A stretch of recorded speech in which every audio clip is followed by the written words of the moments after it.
Ya, adapun di bab 1 pendahuluan, yang pertama adalah latar belakang. Permasalahan sampah rumah tangga di Indonesia terus menjadi perhatian serius seiring dengan meningkatnya volume sampah yang dihasilkan setiap tahunnya. Sampah rumah tangga merupakan salah satu tantangan utama dalam pengelolaan lingkungan, terutama di daerah perkotaan yang padat penduduk. Menurut data Kementerian Lingkungan Hidup dan Kehutanan, setiap harinya Indonesia menghasilkan sekitar 67,8 juta ton sampah per tahun, dan lebih dari 60% diantaranya merupakan sampah rumah tangga. Jumlah yang besar ini tidak hanya menjadi beban bagi sistem pengelolaan sampah, tetapi juga berpotensi menimbulkan masalah kesehatan dan kerusakan lingkungan yang serius.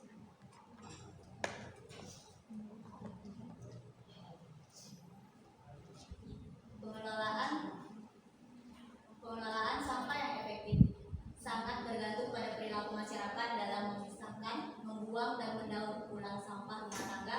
Namun, perilaku masyarakat terkait pengelolaan sampah masih menghadapi berbagai tantangan. Banyak masyarakat yang belum memahami pentingnya pengelolaan sampah yang benar atau bahkan memiliki kebiasaan buruk dalam membuang sampah sembarangan. Studi oleh Nugroho mengungkapkan bahwa rendahnya tingkat pengetahuan masyarakat mengenai dampak negatif sampah dan kurangnya ketersediaan fasilitas pengelolaan sampah turut berkontribusi pada tingginya perilaku membuang sampah secara tidak teratur. Selain pengetahuan, faktor-faktor lain seperti kesadaran lingkungan, kebijakan pemerintah, dan infrastruktur pengelolaan sampah memainkan peran penting dalam membentuk perilaku masyarakat. Penelitian oleh Rahman menunjukkan bahwa di daerah dengan infrastruktur pengelolaan sampah yang memadai seperti tempat pembuangan sampah sementara dan layanan pengangkutan sampah yang teratur, perilaku masyarakat dalam membuang sampah lebih baik dibandingkan daerah yang kekurangan fasilitas tersebut. Namun faktor ekonomi dan sosial juga tidak bisa diabaikan. Hasil survei dari Prasetyo menemukan bahwa masyarakat dengan pendapatan rendah cenderung kurang peduli terhadap pengelolaan sampah, terutama karena keterbatasan akses terhadap fasilitas pengelolaan sampah yang memadai. Di sisi lain, norma-norma sosial dan budaya juga turut mempengaruhi bagaimana masyarakat memandang masalah sampah. Di beberapa daerah, budaya membuang sampah sembarangan masih dianggap sebagai hal yang lumrah, sehingga dibutuhkan perubahan perilaku melalui pendekatan edukasi dan kampanye kesadaran lingkungan. Selain itu, ketersediaan fasilitas pengelolaan sampah yang memadai juga berperan penting di banyak wilayah, terutama di daerah pinggiran dan pedesaan. Akses terhadap tempat pembuangan sampah yang terorganisir masih terbatas. Hal ini seringkali mendorong masyarakat untuk membuang sampah sembarangan atau membakarnya, yang pada akhirnya menyebabkan pencemaran lingkungan. Pengelolaan sampah yang efektif memerlukan kolaborasi antara masyarakat, pemerintah, dan berbagai pemangku kepentingan lainnya. Dengan pendekatan yang komprehensif dan berbasis data, diharapkan perilaku masyarakat dalam membuang sampah rumah tangga dapat berubah menuju perilaku yang lebih bertanggung jawab dan berkelanjutan. Permasalahan sampah rumah tangga di Indonesia terus menjadi perhatian serius dengan meningkatnya volume sampah yang dihasilkan setiap tahunnya. Produksi sampah dunia pada tahun 1950 ada 2 juta ton per tahun, sedangkan pada tahun 2015 meningkat menjadi 381 juta ton per tahun. Sekitar 1,3 miliar ton dari sampah yang dihasilkan di seluruh dunia berupa sampah makanan, yang berarti lebih dari 3 triliun makanan terbuang setiap tahunnya. Sampah plastik yang tidak disimpan di tempat pembuangan sampah yang aman, didaur ulang atau dibakar mencapai sekitar 82 juta ton. Komposisi sampah Indonesia terdiri dari 57% sampah organik, 16% sampah plastik, 10% sampah kertas, dan 17% sampah lainnya. Sampah sisa makanan memiliki presentasi terbanyak dalam komposisi sampah di Indonesia pada tahun 2022, yaitu 41,5% berdasarkan laporan terbaru dari Kementerian Lingkungan Hidup dan Kehutanan.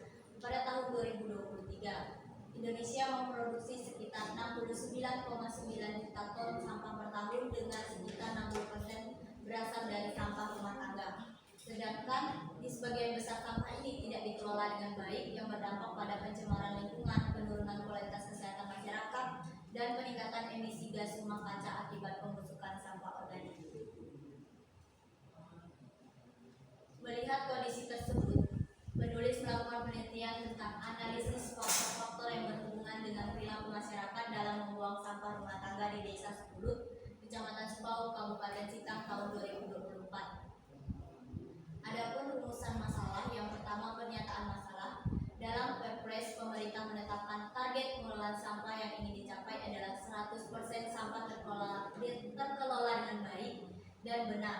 Target ini diukur melalui pengurangan sampah sebesar 30% dan penanganan sampah sebesar 70%.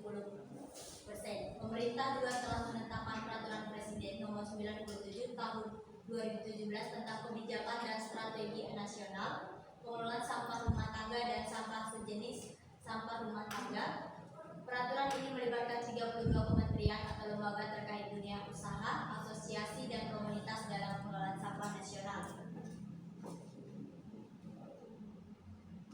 Namun kenyataannya, Kementerian Lingkungan Hidup dan Kehutanan Rabu 23 Mei 2018 mengatakan target Indonesia Bersih Sampah 2025 melalui pengurangan sampah sebesar 30% dan penanganan sampah 70% pada tahun 2025 tidak bisa berhasil tanpa komitmen tinggi pemerintah daerah dalam pengelolaan persampahan Kementerian Lingkungan dan Kehutanan.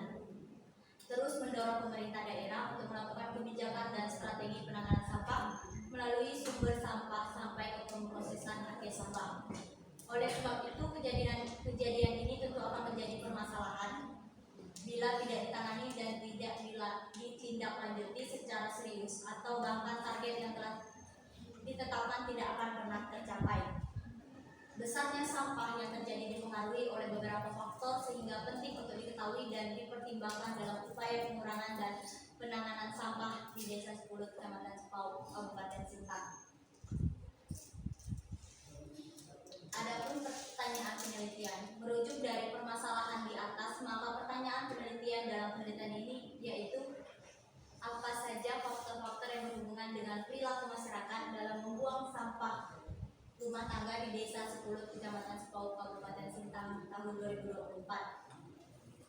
Adapun tujuan penelitian, yang pertama tujuan umum, yaitu untuk menganalisis faktor-faktor perilaku masyarakat dalam membuang sampah rumah tangga di Desa Sepulut, Kecamatan Sepau, Kabupaten Sintang tahun 2024.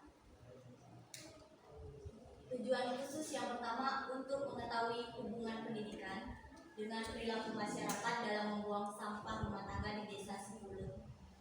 Adapun yang kedua untuk mengetahui hubungan pengetahuan, yang ketiga mengetahui hubungan tingkat pendapatan, yang keempat mengetahui hubungan ketersediaan sarana dengan perilaku masyarakat dalam membuang sampah rumah tangga di Desa Sepulut, Kecamatan Sepau, Kabupaten Sintang. Adapun manfaat penelitian, yang pertama manfaat teoritis.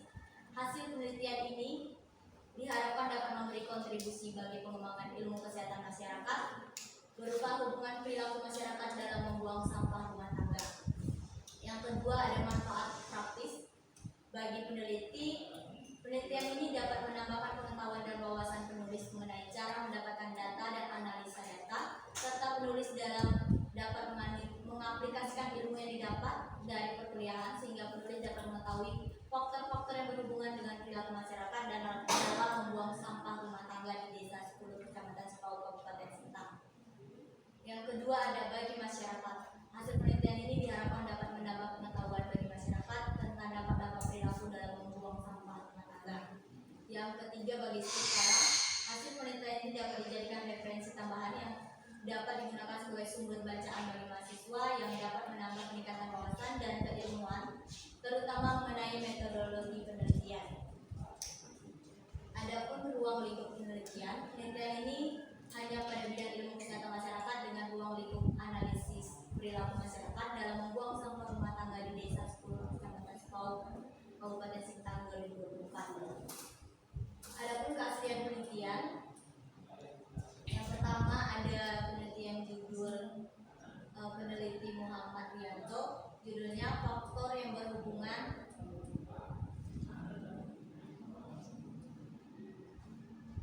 dengan perilaku masyarakat membuang sampah rumah tangga. tangga di Kanal Victory, Kota Sorong. Yang kedua ada peneliti Ahmad Edi,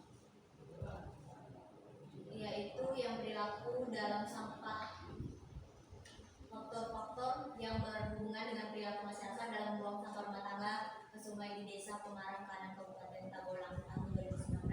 Yang ketiga ada Sebastian Sarwoko dan faktor-faktor yang berhubungan dengan perilaku membuang sampah rumah tangga. Adapun penelitian sendiri tertarik untuk mengambil judul analisis faktor-faktor yang berhubungan dengan perilaku masyarakat dalam membuang sampah rumah tangga di Desa 10 Kecamatan Sipau, Kabupaten Sintang. Beberapa hal yang membedakan dengan peneliti sebelumnya adalah terletak pada tempat dan waktu penelitian, objek penelitian fokus pada masyarakat, serta variabel bebas yang lebih banyak, yaitu pendidikan, pengetahuan, pendapatan, sikap, dan ketersediaan sarana. Ya, langsung bab 3 ya. Bab 2 di ini ya, di kerangka teorinya, teori apa yang digunakan.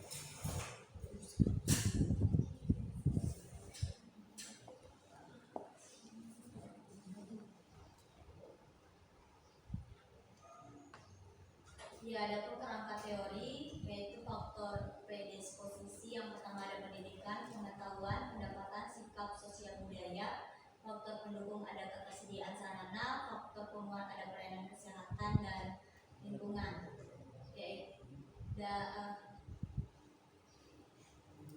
Gambar kerangka teori ini modifikasi dari Sotijo Natowatmoji Ahmad Sugijonoto Atmojo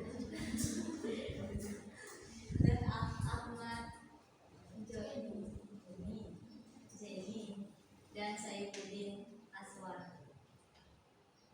Adapun kerangka konsep merupakan alur kaitan konsep penelitian yang akan dilakukan, di mana konsep ini belum dapat diukur dan diamati secara langsung, sehingga perlu penjelasan dari variabel dalam konsep penelitian yang akan dilakukan melalui penjelasan di dalam definisi operasional.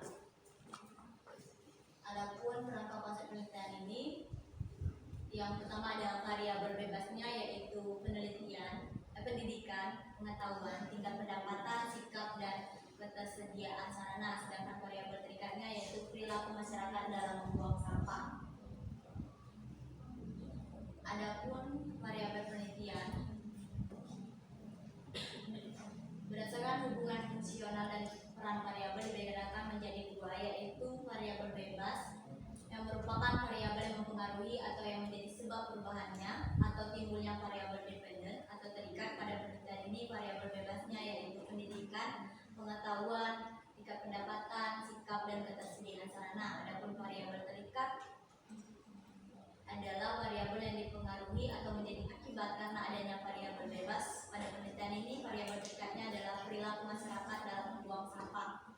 Adapun hipotesis penelitian ini, yang pertama ada hubungan pendidikan dengan perilaku masyarakat dalam membuang sampah. Yang kedua ada hubungan pengetahuan. Yang ketiga ada hubungan tingkat pendapatan. Yang keempat ada hubungan sikap, dan yang terakhir ada hubungan ketersediaan sarana dengan perilaku masyarakat dalam membuang sampah rumah tangga.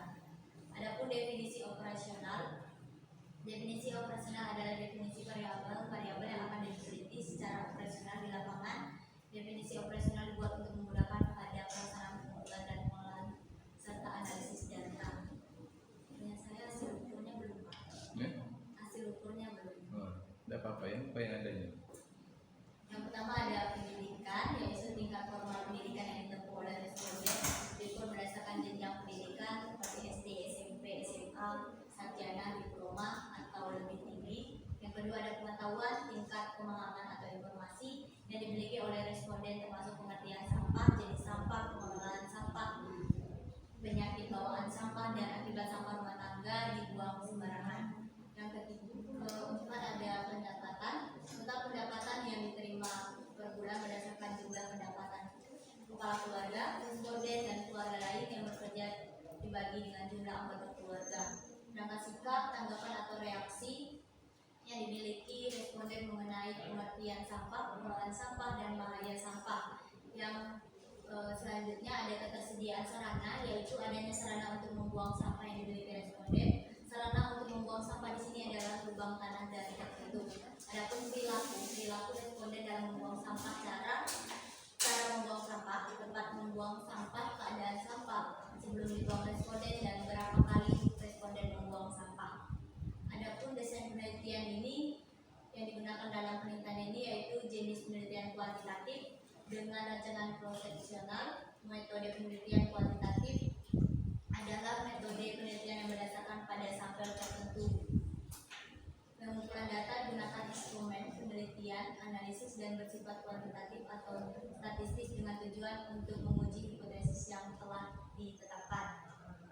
Penelitian dengan pendekatan prosesional bertujuan untuk melihat hubungan antara beberapa variabel, yaitu variabel independen dan variabel dependen, di mana variabel diamati secara bersamaan dan waktu yang sama.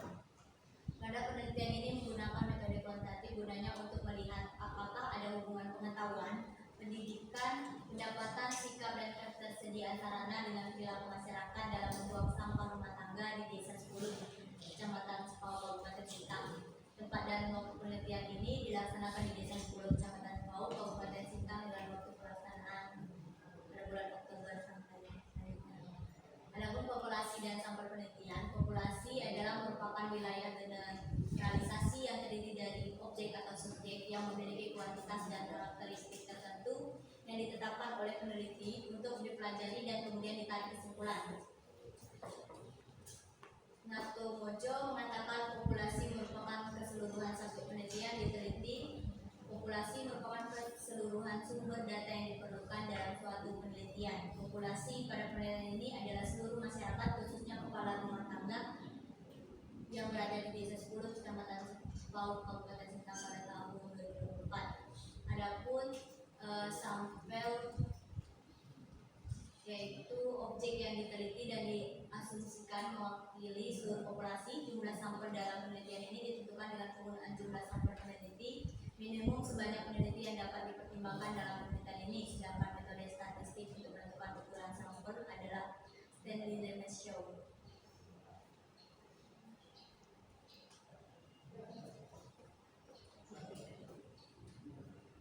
Adapun teknik pengambilan sampel dengan metode sensus atau sampling jenuh, yaitu seluruh anggota populasi dijadikan sampel penelitian. Ada penelitian dalam inklusi dan eksklusi yang digunakan dalam penelitian ini adalah yang pertama kriteria responden, yaitu karakteristik umum dari sejak penilaian yang layak untuk dilakukan penelitian. Kriteria responden dalam penelitian ini meliputi data dapat membaca dan menulis, yang kedua bersedia menjadi responden, yang ketiga dapat berkomunikasi dengan baik, yang keempat pria atau wanita yang pernah menikah pada usia sebelum 20 tahun dalam kurun waktu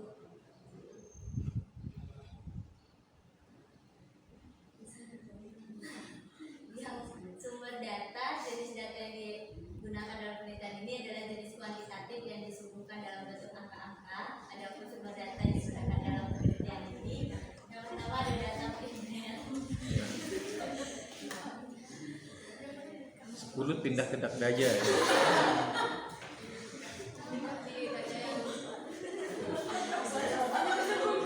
Yang diperoleh langsung dari responden melalui angket dengan instrumen kuesioner. Sebelum pengisian kuesioner, peneliti memberikan penjelasan terlebih dahulu mengenai isi dan kuesioner dan maksud penelitian serta memberikan lembar persetujuan kepada responden. Adapun yang kedua, data sekunder, data didapat dari data desa, data dinas lingkungan hidup, dan penelitian terkait. Adapun instrumen penelitian, instrumen pengumpulan data yang digunakan dalam penelitian ini adalah merupakan kuesioner. Kuesioner dalam penelitian ini dikembangkan oleh peneliti sendiri berdasarkan teori-teori yang diambil dari menjawab pustaka.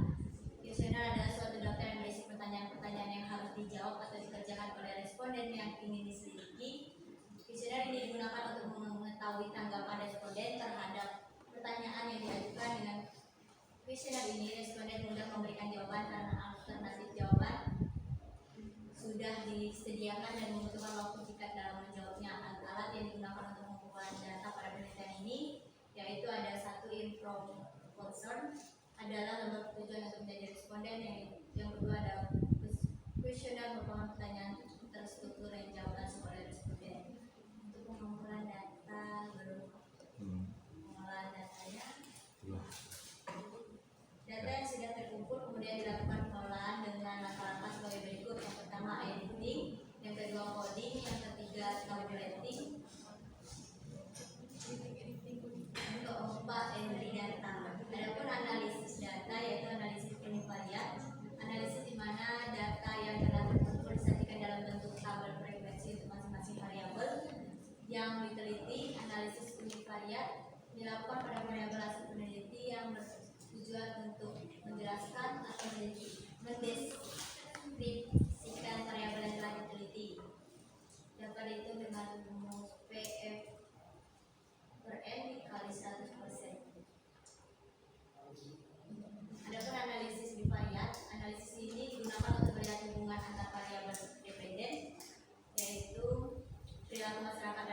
uji alternatif T-square, yaitu uji P-set pada tabel selain 2 kali 2 atau 2 kali.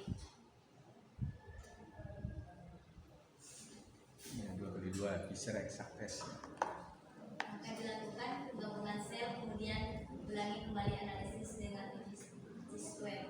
Jika pada tabel silang 2 kali 2 tidak dijumpai, expand count kurang dari 5 atau dijumpai tetapi tidak lebih dari 20% jumlah sel, maka hipotesis yang digunakan adalah uji T-square. Hasil yang dibaca pada bagian continuity correction. Adapun yang selanjutnya, jika tabel silang selain 2 kali 2 tidak dijumpai atau kurang dari 5 atau dijumpai tetapi tidak lebih dari 20% jumlah sel, maka uji hipotesis yang digunakan adalah uji T-square. Hasil yang dibaca 45 pada bagian persoalan T-square. Hasil uji T-square dilihat dengan nilai p-value 0,05, maka H0 diterima dan HA ditolak. Rumus uji T-square yang digunakan adalah uji ini adalah sebagai berikut.